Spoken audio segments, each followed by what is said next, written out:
Olá! O que passa pela sua cabeça quando pensa sobre a atuação de um médico veterinário?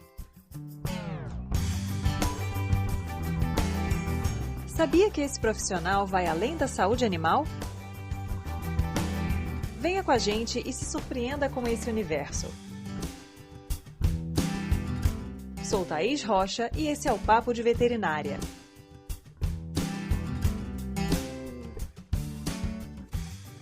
É inegável que a área de neonatologia de pequenos animais desperta muito interesse. Afinal de contas, nada mais gratificante do que trabalhar com filhotes. Ou será que não? É importante ter consciência de que um filhote tem fisiologia própria e não basta simplesmente extrapolar informações de adultos para tratar filhotes. É sobre isso que eu converso hoje com Giovana Damas Fernandes Russi, graduada na Universidade em Embi Morumbi e que trabalha na área de biotecnologia da reprodução e neonatologia de pequenos animais. Quer saber mais sobre essa área? Então vem com a gente! Então seja muito bem-vinda, obrigada pela sua presença aqui hoje com a gente. Obrigada a você, professora Thaís. Primeiro de tudo, um prazer te conhecer, poder falar um pouquinho dessa área. O pessoal que está aí na dúvida ainda, está na graduação, meio perdido, como é que funciona, o que eu vou fazer da minha vida, quem sabe eu posso dar uma luz para alguém por aí. Eu me formei na EMB em 2018, mas desde um pouco antes, durante a graduação, eu já comecei fazendo coisas relacionadas à reprodução. Então, eu e mais alguns colegas, nós fundamos o grupo de estudos em reprodução animal lá na EMB, eu fui a primeira presidente do grupo. Depois disso, eu comecei a fazer iniciação científica voltada para patologias da reprodução, então a gente estudou tratamento de cadelas com incontinência urinária consequente da castração. Depois disso, minha professora fundou o módulo de reprodução de pequenos animais na semana acadêmica da faculdade e eu participei com mais duas colegas da coordenação do primeiro módulo que teve ali, então eu estava sempre tentando me inserir nessa área lá na faculdade, já que minha faculdade foca bastante em clínica médica. Sempre gostei de clínica médica também, mas depois que eu tive a parte de reprodução, aí eu me encontrei. Logo depois que eu me formei, comecei a fazer plantões lá na Repropet, o primeiro centro de reprodução canina que é exclusivo para a reprodução de pequenos animais. Existem algumas clínicas que têm esse serviço, mas nenhuma ainda era voltado só para isso exclusivamente. A proprietária da Repropet é a doutora Andressa Dalmaso, e quem coordena a maternidade lá da Repropet é a minha professora da graduação, a doutora Liege Garcia. Então, logo que eu me formei, ela já foi me puxando para fazer plantão lá com as ninhadas. E em agosto do ano passado, a doutora Andressa me chamou para fazer a parte de trainee com ela, em biotecnologia, inseminação artificial, enfim. E estou na equipe da maternidade também, desde quando eu me formei. O que mais? Ai, a minha pós, nossa, aconteceu tanta coisa em tão pouco tempo que a gente fica até perdido. Eu me formei e foi indo uma coisa atrás da outra, assim. A dinâmica é boa, porque aí você realmente tem aquela sensação de que você está sempre evoluindo, tá indo atrás do que você quer, tá focando e tá dando certo. Sim. Os primeiros meses de formada foi aquele sufoco, como é para todo mundo, aquela angústia de o que eu vou fazer da vida, eu vou procurar emprego, vou fazer residência, mestrado, enfim. Então, todo mundo passa por essa angústia, mas a vida vai se ajeitando também. Aí, no início de 2019, eu criei o meu Instagram, @mv.giovanarussi. Lá eu comecei a postar informações voltadas para reprodução, principalmente neonatologia, que é o que o pessoal mais me pedia. E o Instagram foi tomando uma dimensão, assim, principalmente em época de pandemia, começou essa coisa de palestra online, não sei o quê, eu fui dando palestra e foi crescendo o Instagram. E numa dessa, uma professora, a professora Gisele Veiga, que é a coordenadora do curso de reprodução lá da Anquivepa, junto com o professor Daniel Jarruge, ela viu meu Instagram, sabia que eu era aluna da professora Liege, ela é super amiga da professora Liege, porque ali na reprodução todo mundo se conhece. E aí ela veio me perguntar se eu tinha interesse em mandar o meu currículo para análise, para ver se eu conseguiria a vaga de monitora da pós-graduação. E aí eu consegui, como era a primeira turma, então eu fiz os dois, eu fazia tanto a monitoria quanto o curso em si. No início desse ano, em janeiro, eu apresentei meu TCC, fui aprovada. Primeira turma de especializados em reprodução, né? Especialização lato sensu, né? Que a gente fala. E aí eu emendei já com a segunda turma, continuei como monitora e aqui estou eu fazendo um pouco de tudo. E aí, Giovana, você sempre quis trabalhar na área de reprodução ou foi uma coisa que veio surgindo ao longo da sua graduação? Quando você entrou na faculdade, você já queria cães e gatos, já era uma coisa mais direcionada? Ou você entrou naquele esquema quero ser veterinária, vamos ver que área a hora que eu estiver lá no meio, conhecendo as possibilidades. Eu acho que dificilmente alguém entra na faculdade querendo reprodução, que é uma área muito diferente, um pouco conhecida às vezes, para quem quer ser veterinário. A princípio, eu queria trabalhar com pequenos animais. Eu já quis trabalhar com equinos antes de entrar na faculdade, mas depois que eu entrei, eu fui mais para pequenos. E até o terceiro ano eu queria trabalhar com emergência e intensivismo, na verdade. Trabalhar em UTI e tudo mais, até que eu tive a disciplina de biotecnologia da reprodução. E aí, quando eu aprendi aquilo, eu falei, putz, acho que eu gosto disso. Olha, mordi minha língua, porque, professora, eu achava que eu ia odiar. Porque eu achava que era voltado para grandes. Só que calhou da minha professora, ser a doutora Liege, que trabalha com reprodução de pequenos. E aí isso meio que fez brilhar os meus olhos. E a doutora Liege, ela trabalha muito com neonato. E é uma área que eu não conhecia e que eu acabei me apaixonando por meio dela e que junta um pouco dessa coisa da emergência e do intensivismo que eu tanto gosto. Então, acabou unindo duas paixões minhas e eu acabei indo atrás disso daí, né? Fui estudar, fui fazer curso, enfim, mas não, nem sempre eu quis, não. Fui lá na faculdade e fui ter certeza só depois que fiz grupo de estudos, iniciação científica. Sim.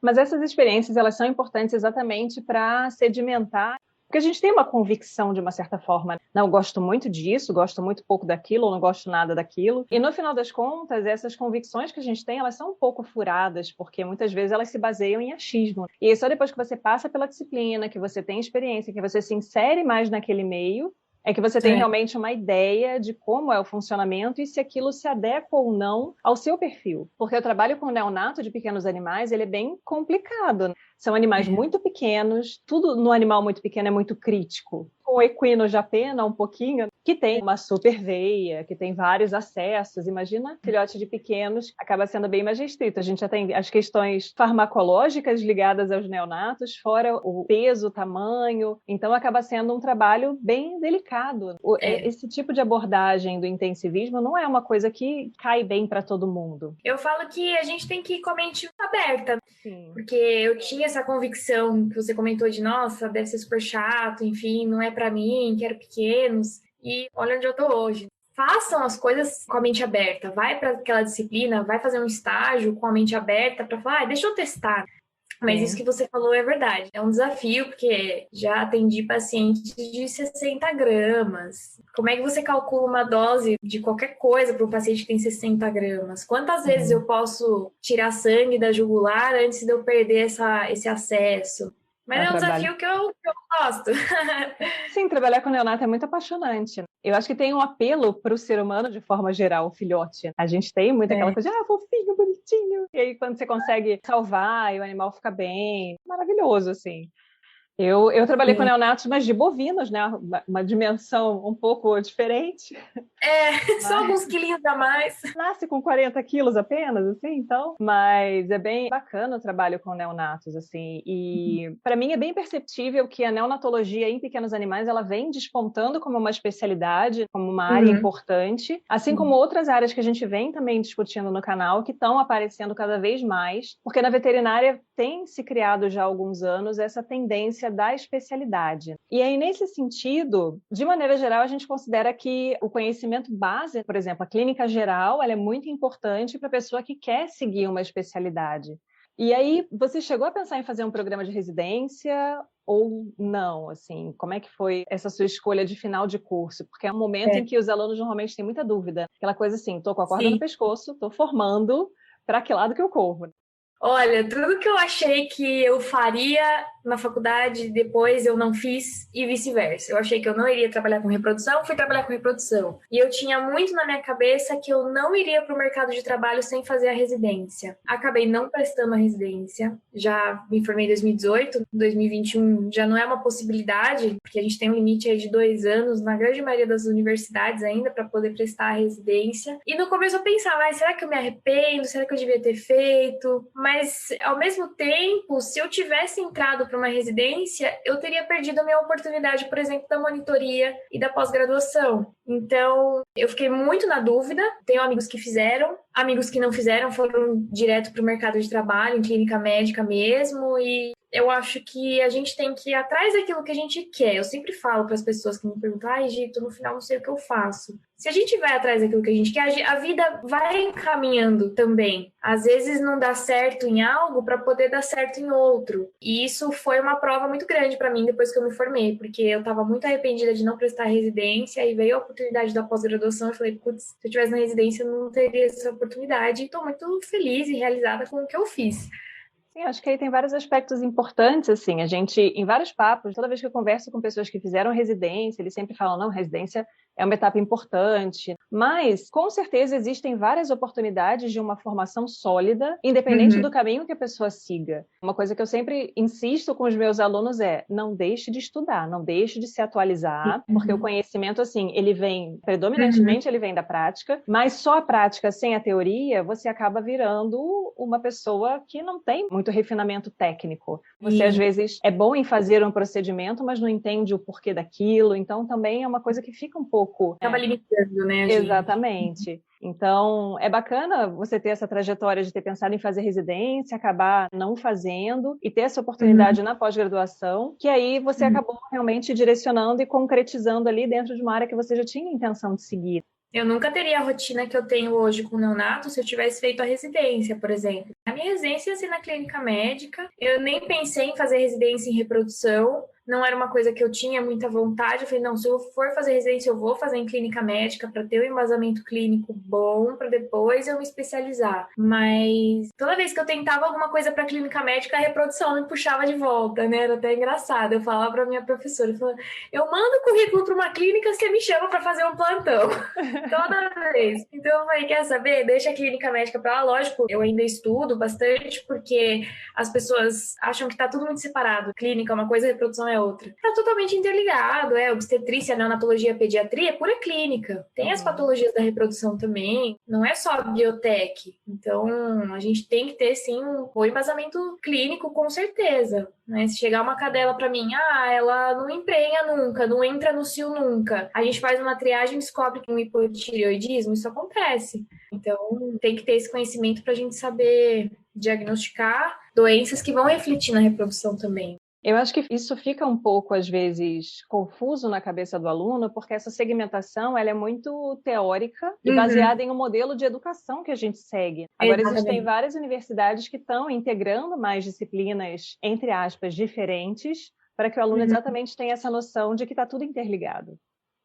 A patologia clínica é uma disciplina, a cirurgia é outra, a clínica é outra. Mas, na prática, a gente acaba usando tudo. Exatamente. E aí, essa sua oportunidade de ser monitora na especialização na área de reprodução, você vai continuar como monitora acompanhando outras turmas. Então, você vai ter essa possibilidade de rever aquelas aulas em vários momentos e ficar bem sólido ali o conhecimento. Exato. Não, conhecimento e estudo, ele é um ciclo, não é uma linha reta. A gente tem que sempre reciclar conhecimento e atualizar. Então, é uma forma de eu manter contato com atualizações e conhecer os profissionais da área mesmo. A grande maioria eu já conheço, que estão lá na pós-graduação. Então, manter contato com esses profissionais, né? O networking é muito importante hoje em dia. Eu encontrei professores que me abriram portas que foram muito importantes para a minha trajetória profissional até aqui, que nem é tão longa assim. E eu já, por conta desse networking,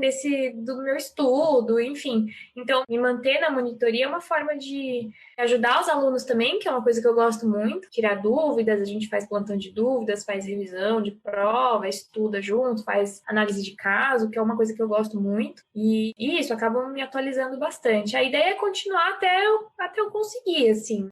Então, Giovana, você tinha comentado a respeito da pós-graduação em reprodução, mas antes disso, a iniciação científica que você fez, como é que isso contribuiu para a sua inserção nessa área, né? E qual a importância que você acredita que a iniciação científica tem na formação do aluno? Não sei se é porque eu fiz a iniciação ou não, né? Se a minha opinião é meio suspeita, mas eu acho que todo mundo devia fazer iniciação científica, por vários motivos. Primeiro, porque a gente aprende a estudar. Então, é tanto artigo que a gente lê, a gente aprende um pouco mais a ter um senso um pouco crítico também da leitura. A gente acaba aprendendo também um pouco mais de responsabilidade, porque a gente tem prazos a cumprir, vai lidar com o paciente de uma forma um pouco mais direta. Eu, pelo menos, quando atendia minhas pacientes, a doutora Liege estava sempre junto, claro, supervisionando, mas ela me dava liberdade para eu fazer anamnese, exame físico. Então, já é um treino a mais para aquilo que a gente vai fazer depois que se formar. Dá um pouco mais de segurança. E para quem quer área acadêmica é essencial. Eu sempre quis fazer mestrado, então eu tinha na minha cabeça, desde quando eu entrei na faculdade, eu vou fazer iniciação científica, porque um dia eu quero tentar fazer um mestrado, enfim.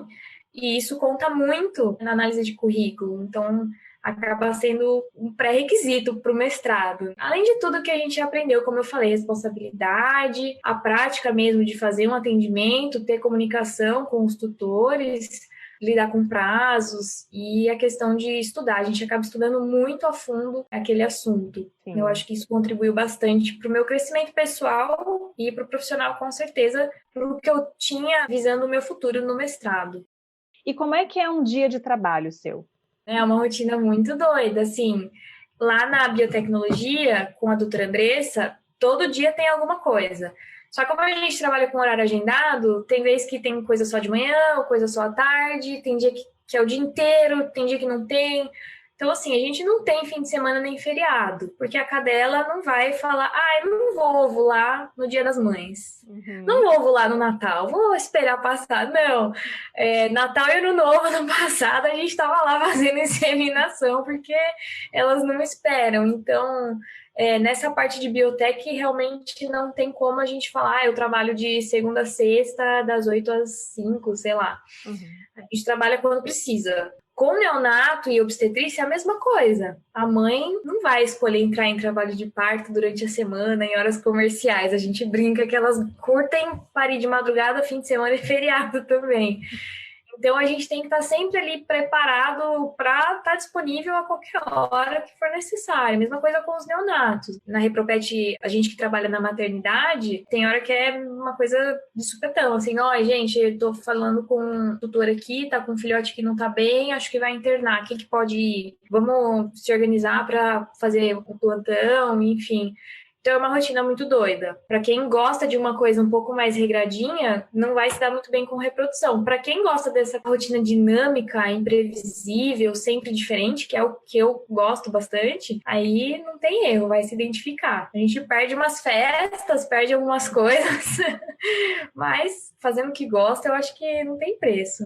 Na realidade, em qualquer área, né, a gente tem que, principalmente no início de carreira, fazer concessões, trocando um pouco desse tempo de qualidade tranquilo com a família, para estar sempre de sobreaviso, com o telefone ali sempre do lado, para tocar, nunca para vibrar, para ter uma demanda de uma coisa que você gosta muito de fazer. É a sua escolha. Então, acaba compensando com certeza. E aí, Giovana, o que você aconselharia em termos de formação, de direcionamento para quem quer trabalhar nessa área, para quem acha essa área bacana, tanto em termos de experiências durante a graduação, às vezes participação em eventos, acompanhar a sua rede social, por exemplo? Olha, eu sempre fui muito ativa assim na faculdade, né? Grupo de estudos, vamos. Semana acadêmica, vamos. Congresso, vamos. Então, o que eu sempre falo para as pessoas? Não se limitem, não foquem apenas em uma coisa e falar, não, eu quero trabalhar com reprodução, então daqui para frente eu só vou fazer curso, estágio e tudo em reprodução. Isso é uma coisa que eu particularmente não aconselho, porque como a gente estava falando da clínica e tudo mais, às vezes a gente pode mudar de ideia no meio do caminho. Então eu fiz muito congresso, já assisti de tudo quanto era palestra. E concomitantemente, né, paralelamente fazendo as coisas na reprodução. Então, eu sempre falo pro pessoal, façam um pouco de tudo, assistam palestras, assistam cursos, para vocês verem as áreas que te interessam. E querendo ou não, a gente tem que formar o nosso currículo. Tem a questão do quem indica, claro, mas se alguém pretende prestar uma residência, prestar um mestrado, existe a etapa de análise de currículo. E eles vão optar pelos alunos que fizeram mais coisas acadêmicas, então participaram das semanas acadêmicas, participaram de palestras, congressos, fizeram iniciação científica, estágio. Então não é só também para o nosso conhecimento, mas também para fomentar um currículo mesmo, que para quem quer realmente fazer uma residência, enfim, isso vai fazer diferença. Com certeza. Não tenham preguiça. Aproveita, assim, na verdade, porque é tão gostoso, né? Na época da faculdade, eu sinto muita falta. Eu brinco assim com os alunos, às vezes eles ficam com aqueles olhos regalados, tipo, ai meu Deus, Eu dou aula para alunos do 6º período e do 9º. E aí, quando chega no 9º, eles já estão saturados, cansados. Sim, Eu falo, completamente. gente, vocês estão na melhor fase da vida de vocês. Só vai piorar daqui para frente. Porque, assim, é muito diferente, né? Não no sentido, nossa, acabou sua vida. Mas no sentido de, Sim. assim, enquanto você tem como compromisso estudar, se empenhar, fazer provas, tudo bem, é uma coisa que ninguém gosta. Mas, enfim, Uhum.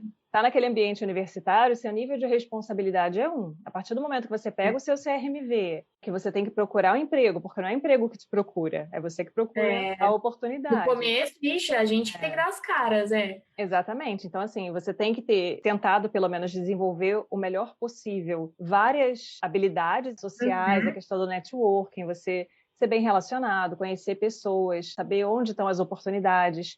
Porque às vezes a gente deixa de ter experiências porque a gente não sabe que aquilo existe, não sabe onde procurar. Então, você Uhum. precisa de toda essa desenvoltura, digamos assim, para começar a trilhar o seu caminho. Coisa de vida adulta, boleto chegando, trabalha, paga conta. Esse momento da graduação realmente é a fase em que a dedicação precisa ser máxima. E, em geral, as pessoas estão nessa fase com mais energia do que depois que você, de repente, assume um monte de plantão na clínica, vai ficar mais Uhum. difícil você estudar. E não querer resolver fazer tudo no último semestre, porque realmente no último semestre eu tava assim, só o pó. Aham. Então, aproveitar o antes. Porque, como você falou, a partir do momento que você pega o CRMV, aquele paciente que está na sua mão é sua responsabilidade. Eu já vi pessoas falando, nossa, eu devia ter feito mais coisa durante a faculdade, porque agora a responsabilidade é minha e eu tô mais inseguro por conta disso. Todo mundo fica inseguro, mas a pessoa que estudou mais, foi atrás de fazer estágio, essas coisas, tem um pouco mais de segurança, eu acredito, por ter visto na prática. Então, não adianta correr atrás do prejuízo no 9º semestre, como você falou, já tá todo mundo exausto, saturado de faculdade, então é importante mesmo. Com certeza. E aí, dentro da sua rotina, quais são as raças, assim, que você mais atende? Porque a gente sabe que em pequenos animais tem várias raças que têm problemas recorrentes reprodutivos. Qual é o perfil dos pacientes que você costuma atender? A doutora Andressa chegou a fazer um levantamento disso lá na Repropet. Pelo sistema mesmo, a gente consegue ver quais são as raças que a gente mais atende. E assim, campeões de audiência, os braxcefálicos, né? Então, os bulldogs, inglês e francês. American Bully vem muito, muito mesmo. Eu acho que a procura pela raça está enorme. É uma raça que a grande maioria das pessoas faz inseminação artificial e faz cesariana. E Spitz alemão também tem aparecido muito na maternidade, filhotes em estado crítico, assim. Mas de longe os braxcefálicos, porque são raças que não se reproduzem facilmente sozinhas. Bulldog inglês, gente, a fêmea não aguenta o macho montar, o macho não aguenta, porque eles ficam tão ofegantes, eles ficam tão agitados, que é super perigoso, inclusive. Então acaba recorrendo à inseminação artificial, mesmo para o parto. O pessoal fala, mas Bulldog faz cesariana porque não tem passagem. Não, às vezes até tem. O problema é que essa fêmea ela fica tão ofegante que a chance dela hiperventilar e começar a fazer uma acidose respiratória, enfim, por conta do desconforto do trabalho de parto é muito grande. Então a gente opta pela cesariana já para evitar essa fase. Então, campeões de audiência realmente são os braxcefálicos, com certeza. E o Spitz. É bem interessante como tem realmente esse perfil, mas nada como quem trabalha na área, né, e vê isso todos os dias para confirmar aí aquelas questões que a gente ouve na aula. Não, o Bulldog tá na lista de tudo. Do dermato, ele tá lá, do oftalmo, da reprodução. Sim, é um combo. É um combo. Tudo bem, então, Giovana, muito obrigada por esse bate-papo. Adorei conversar com você, saber mais sobre a área que você trabalha. O objetivo do canal é exatamente esse, né? A gente conversar com pessoas que estão inseridas naquela área específica, que são as melhores pessoas para falar sobre o assunto. Muito diferente de eu pegar, ler alguma coisa e vir aqui falar a respeito. Professora Thaís, foi um prazer enorme te conhecer e muito obrigada pelo convite. Eu espero ter ajudado algumas pessoas por aí, tirando algumas dúvidas. Quem quiser, gente, só me manda um direct no Instagram que eu respondo todo mundo. Ajuda com TCC, ajuda com caso, procurar estágio, tudo isso, porque eu tive muita ajuda quando eu fui atrás da reprodução, então eu só quero retribuir para quem puder, né? Ajudar o pessoal a se encaminhar também, que eu acho que a gente tem que ter esse papel. Temos que E fazer é essa isso aí. campanha para o pessoal ajudar essa informação a chegar a mais e mais pessoas.